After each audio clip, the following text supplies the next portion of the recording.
Sir? ഒരു minute. ആ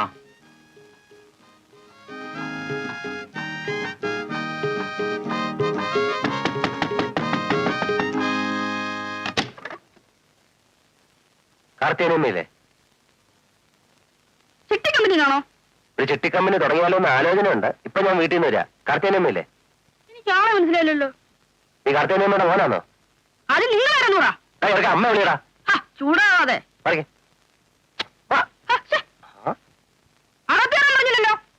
ചെറുക്കാ, ഞാൻ ഈ വീടിന്റെ ഉടമസ്ഥനാ.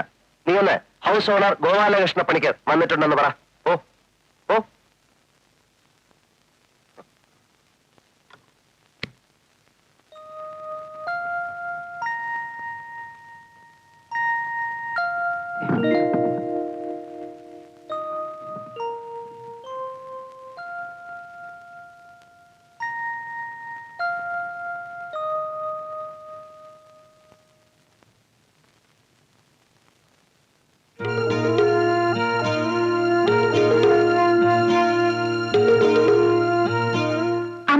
ചെല്ല്.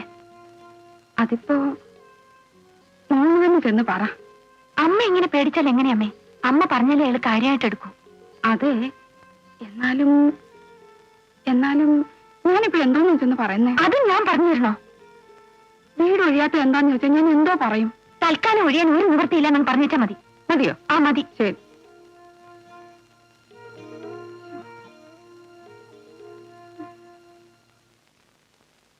അല്ലെങ്കിൽ എന്റെ മക്കള് തന്നെയെന്ന് പറ.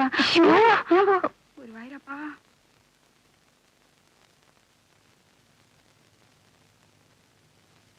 ഞങ്ങള് വീട് ഒഴിയില്ല. കൂടുതലൊന്നും പറയാനില്ല. വീട് ഒഴിയാൻ പറ്റില്ല. ഞാൻ ഹൗസ് ഓണറാണ്. ഒരു കത്തയച്ചിരുന്ന് കിട്ടിക്കാണല്ലോ. House owner Gopalakrishna Panicker. പണിക്കര് കൂടുതലൊന്നും എന്നോട് പറയരുത്. എനിക്ക് ഇത്രേ പറയാനുള്ളൂ. വീട് ഒഴിയാൻ പറ്റില്ല. ഒരു ഹൗസ് ഓണറിന്റെ മുഖത്ത് നോക്കി വീടൊഴിയില്ല എന്ന് പറയാൻ ആരാ നിങ്ങൾക്ക് ധൈര്യം തന്നത്? 9 കൊല്ലക്കാലമായി ഇത്രയും വലിയൊരു വീട് ഇത്രയും തുച്ഛമായ വാടകയ്ക്ക് താമസിക്കാൻ സംബന്ധിച്ച ഒരു ഹൗസ് ഓണറുടെ മുഖത്ത് നോക്കി വീടൊഴിയില്ല എന്ന് പറയാൻ നിങ്ങൾക്ക് എങ്ങനെ ചങ്കൂറ്റമുണ്ടായി? പറയൂ. പൈപ്പ് ലൈൻ നന്നാക്കാനും ടാങ്ക് കെട്ടി തരാനും 100 വട്ടം കത്തയച്ചപ്പോഴൊന്നും തിരിഞ്ഞു നോക്കാത്ത ഹൗസ് ഓണറല്ലേ നിങ്ങൾ? അത് ശരി. അണിയറയിൽ വേറെ കഥാപാത്രങ്ങളുണ്ട്. എനിക്ക് പെണ്ണുങ്ങളോട് സംസാരിക്കാൻ താല്പര്യമില്ല. ഇവിടെ നട്ടലുള്ള ആണുങ്ങളുണ്ട്. വിളി, ഞാൻ അവരോട് സംസാരിക്കാം. നിങ്ങളുടെ അച്ഛൻ ഒരിക്കലും ഒഴിയേണ്ടി വരില്ലെന്നും പറഞ്ഞ ഞങ്ങൾക്ക് വീട് തന്നത്. ഒരിക്കലെങ്കിലും നിങ്ങൾ ഇവിടെ വന്നിട്ടുണ്ടോ? ഇനിയിപ്പോ നിങ്ങൾ തന്നെയാണ് ഹൗസ് ഓണർ എന്ന് ഞങ്ങൾക്ക് എങ്ങനെ അറിയാം? അത് ശരി. ഗോപാലകൃഷ്ണ പണിക്കരെ നിയമം പഠിപ്പിക്കാനല്ലേ? ഇനി സംസാരിച്ചിരിക്കാൻ സമയമില്ല. ഞാൻ ഫാമിലി താമസത്തിന് വരികയാണ്. ഇത്രയും സൗകര്യമുള്ള മറ്റൊരു വീട് കിട്ടട്ടെ, അപ്പൊ മാറാം. അപ്പൊ വരുന്നോ? കത്ത് കിട്ടിയ ഉടനെ തന്നെ നിങ്ങളൊക്കെ ഇവിടെ ഇറങ്ങി കാണുന്ന ഞാൻ വിചാരിച്ചത്. വാതില് തുറന്ന ഒരു വാലി ചെറുക്കനുണ്ടല്ലോ, അവനെ കണ്ടപ്പോ തന്നെ നിങ്ങളെ പറ്റി ഏകദേശം 1 രൂപ എനിക്ക് പിടികിട്ടി. നിങ്ങളുടെ ഒരടവും ഈ ഗോപാലകൃഷ്ണ പണിക്കരുത്ത് എടുക്കണ്ട. മര്യാദെങ്കിൽ പണിക്കൊരു മര്യാദ, പെശക പണിക്കൊരു മഹാപെശക. ചുമ്മാതല്ലോ, മാസം വാടക കൊടുത്തിട്ടാ ഞങ്ങൾ ഇവിടെ താമസിക്കുന്നത്. എടാ വാടക, നിങ്ങളുടെ 1 മാസത്തെ വാടക ഞങ്ങളുടെ വീട്ടിൽ ഒരു നേരത്തെ മീൻ വാങ്ങിക്കാൻ തികയത്തില്ല. വാടക വേഷം കെട്ട് എന്റെ അടുത്ത് കാണിക്കരുത്. സമയത്ത് ഇറങ്ങിയില്ലെങ്കിൽ ഞാൻ എല്ലാത്തിനും പിടിച്ചെടുത്ത് ഗേറ്റ് പൊട്ടും. ആരാപ്പോ ഗേറ്റ് അടക്കണേ? നിങ്ങളാണ് പുറത്ത് നിലവിളിച്ചുകൊണ്ടിരിക്കുന്ന ഓട്ടോറിക്ഷയിൽ വന്നേ? ഇന്നോ അതോ നാളെ ഇപ്പൊ പറയണം. നമ്മൾ ഹൗസ് ഓണറാന്ന് തോന്നുന്നുണ്ട്. എന്താ നിങ്ങളുടെ പേര്? കൃഷ്ണൻ പണിക്കരോ? അല്ല, ഗോപാലകൃഷ്ണ പണിക്കർ. ആ പണിക്കരെ, വാടക കൂട്ടി കിട്ടാനുള്ള അടവാണല്ലത്. ആണുങ്ങളില്ലാത്ത വീട്ടിൽ വന്ന് വരട്ടുക. താൻ ആരാടോ? ഇതെന്റെ വീടാ. അതെ, ഞങ്ങളൊക്കെ കൂടി ഒരു തീരുമാനം എടുത്തിരിക്കുക. കാർത്തിയാനിയമ്മയും മക്കളും ഇവിടെ തന്നെ താമസിക്കും. എന്റെ വീട്ടിലൊരു തീരുമാനം എടുക്കാനും ഞാൻ നിങ്ങളെ ഏൽപ്പിച്ചിട്ടില്ല. 9 കൊല്ലായിട്ട് എത്ര കൊല്ലാലും ശരി ഞാൻ ഇവരെ ഇവിടെ നടക്കും. ഭീഷണിപ്പെടുത്തെടുക്കാൻ ശ്രമിച്ചാൽ പണിക്കര് വീടറിയും. താൻ എന്നെ എന്തോ ചെയ്യും? വിഴുങ്ങോ? Building lease and rent control ആക്ടിനെ പറ്റി തനിക്ക് വല്ല പിടിയുണ്ടോ? ഒരു സൂട്ട് അങ്ങോട്ട് ഫയൽ ചെയ്താലേ പോലീസും നടക്കും. സെക്ഷൻ 11 3ാമത്തെ ഉപവകുപ്പ് പ്രകാരം ഹൗസ് ഓണർക്ക് താമസിക്കാനാണെങ്കിൽ വാടകക്കാരൻ എത്രയും പെട്ടെന്ന് ഒഴിയണം. എന്നാലും നിയമം പഠിപ്പിക്കണ്ട. ഇനി നിങ്ങൾ കോടതി പറയായിരിക്കും ഞങ്ങൾ 9 വർഷമായിട്ട് താമസിക്കുകയാണല്ലോ, അതുകൊണ്ട് കുടികിടപ്പ് അവകാശം വേണമെന്ന്. ഒരു കാര്യമില്ല. ലാൻഡ് ട്രിബ്യൂണലിൽ കൊണ്ടുപോയി കേസ് നീട്ടാൻ നിങ്ങൾ വ്യാമോഹിക്കാൻ വേണ്ട. കെട്ടിടത്തിന്റെ മതിപ്പ് വില 750 രൂപയെ കൂടുതലാണെങ്കിൽ തുക്കടി സായിപ്പ് വിചാരിച്ചാൽ പോലും കുടികിടപ്പ് അവകാശം കിട്ടില്ല. അതുകൊണ്ട് ആരും കേസിനും വയ്യാവേലിക്കും പോയിട്ട് ഒരു കാര്യമില്ല. ആളൊരു വരെ വടിയാക്കരുത്. കുറെ നേരമായി ഇവിടെ നിൽക്കാൻ തുടങ്ങിയിട്ട്. ഡോ അത്ര തെറിയാളായി താനേ പോടോ. ഇവിടെ മനുഷ്യന് ഭ്രാന്ത് പിടിച്ചിരിക്കുക.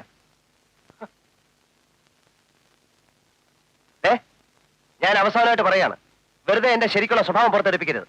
നിങ്ങളിപ്പോ കുറെ നിയമം പ്രസംഗിച്ചല്ലോ ഇവിടെ. വിവരമുള്ള വക്കീൽമാരെ നമ്മളൊന്ന് കാണട്ടാണ്, എന്നിട്ട് തീരുമാനിക്കാം. തന്നെ പോലെ വിവരം കെട്ട അയൽപ്പക്കക്കാര് കാരണം ഇവര് കഷ്ടത്തിലാവും. മര്യാദയ്ക്ക് സംസാരിക്കാം. കണ്ടാൽ അറിയാത്തവൻ കൊണ്ടാൽ അറിയും. എല്ലാത്തിനും ഞാൻ കോടതി കയറ്റും, എല്ലാത്തിനും കയറ്റും. ആഹാ ഓടോ.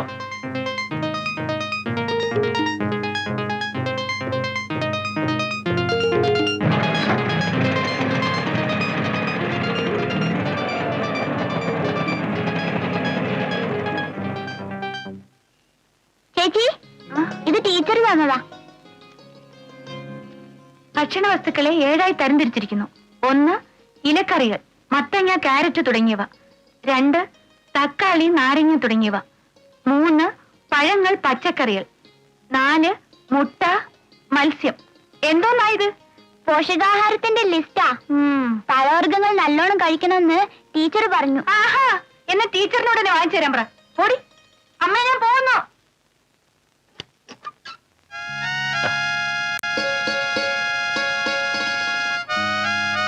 ഞാൻ ഇന്നലെ വളരെ മോശമായിട്ട് പെരുമാറിയല്ലേ? ഭയങ്കര വൃത്തികേടായി പോയി. കുട്ടിയുടെ അമ്മയ്ക്ക് എന്നോട് ദേഷ്യമുണ്ടോ? തീരെയില്ല. എന്റെ അമ്മയെ പോലെ സ്ത്രീയല്ലേ അവര്. ഇത് കുറച്ച് മുറുക്കാനാ അമ്മയ്ക്ക് കൊടുക്കാൻ. അമ്മ മുറുക്ക് തുടങ്ങിയിട്ടില്ല. ഇല്ലേ? കുട്ടി എവിടെ പോവാ? കേസ് കൊടുത്തോ? അയ്യേ, കേസോ? ഞാനോ? നിങ്ങളുടെ പേരിലോ? കണക്കായി പോയി. പെട്ടെന്നുണ്ടായ ഒരു ദേഷ്യത്തിന് എന്തൊക്കെയോ വിളിച്ചു പറഞ്ഞു എന്നല്ലാതെ. അമ്മ അകത്തില്ലേ? എന്തിനാ?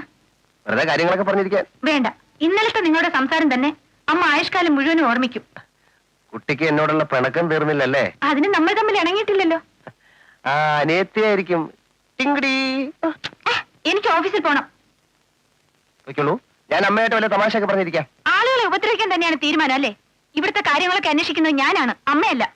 എന്താ ഉമ്മർക്ക് ഇയാള് പിന്നെ ശല്യപ്പെടുത്താൻ തന്നെ പുറപ്പാട്. എനിക്ക് പോണം. ഉമ്മർക്ക് ഒന്ന് പറഞ്ഞ് മനസ്സിലാക്കി കൊടുക്ക്. ധൈര്യമായിട്ട് പോ.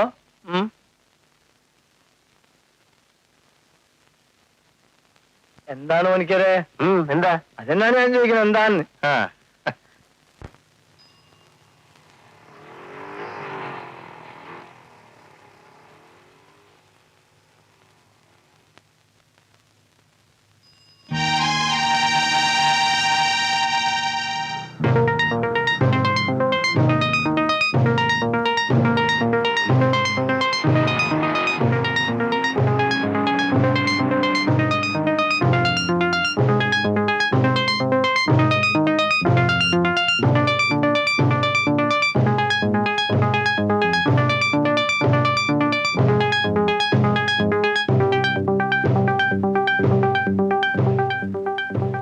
ഹൗസ് ഓണറിന്, നിങ്ങളോടല്ല, ഒരു ഹൗസ് ഓണറിന് അയാളുടെ വാടകക്കാരോട് സംസാരിക്കാനുള്ള അവകാശമില്ലേ? നിങ്ങളോടും പോത്തിനോടും വേദം ഓതിയിട്ട് ഒരു കാര്യമില്ലെന്ന് എനിക്ക് മനസ്സിലായി.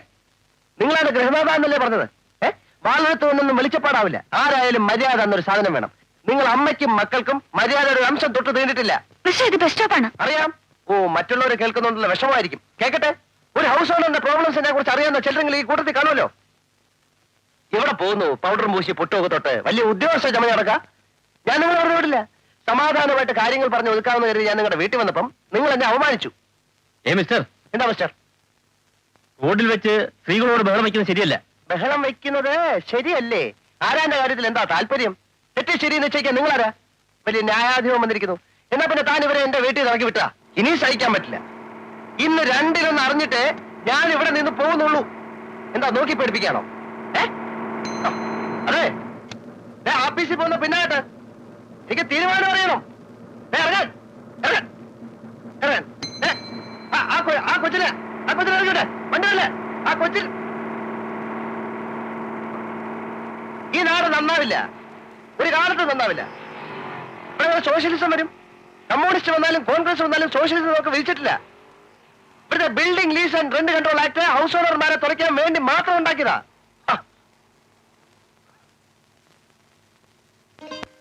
ഒന്നും മിണ്ടാതെ വന്നത് ശരിയായില്ല. 4 ആളുകൾക്ക് 4 ചേച്ചേ, അയാളെ പോലെ നമ്മൾ സംസ്കാരം ഇല്ലാതെ പെരുമാറിയാലോ? എന്ത് സംസ്കാരം? ഇതിനൊക്കെ അതേ ഉള്ളു മരുന്ന്. ഞാനായിരുന്നെങ്കിൽ അവന്റെ കരണപറ്റിട്ട് കണ്ടു കൊടുത്തേനെ. അയാള് തിരിച്ചു തല്ലിയാലോ? പെണ്ണുങ്ങളെ തല്ലിയാവ വിവരം അറിയും. നീ കണ്ടിട്ടില്ലേ? ഇങ്ങനെയുള്ള കേസുകളിൽ ജനപിന്തുണ സ്ത്രീകൾക്കായിരിക്കും.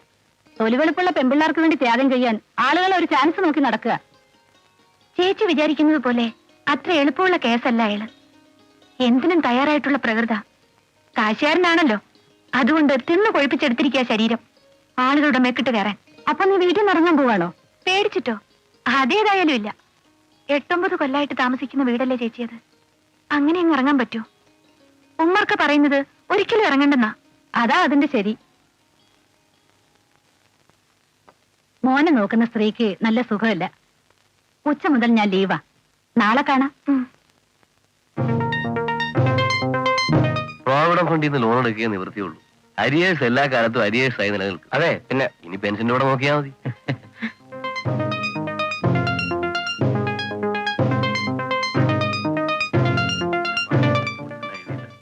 ഈ ഫയലുകളെല്ലാം കൂടി ഡെസ്പാച്ച് കൊടുത്തേക്കാം. ശരി. ഞാൻ പറഞ്ഞോട്ടെ.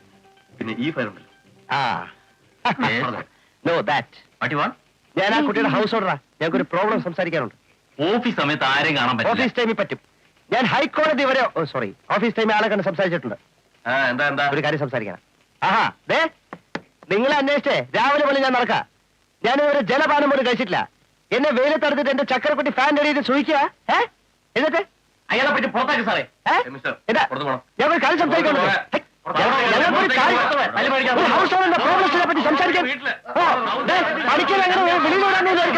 ആളെ കുട്ടി പഠിക്കാൻ ഇറക്കി വിടാൻ നോക്കാം. ഈ ഗോവഷ് കണക്കിന് അങ്ങനെ ആരും തോന്നിട്ടില്ല. ഞാൻ നിന്നെ ഞാൻ ഇത് കാണിച്ചു തരാം. ഞാൻ ഇപ്പൊ പോകുന്നു. ഞാൻ വീണ്ടും പൂർവാധി ശക്തിയോടെ തിരിച്ചു വരും. പോയിക്കോ.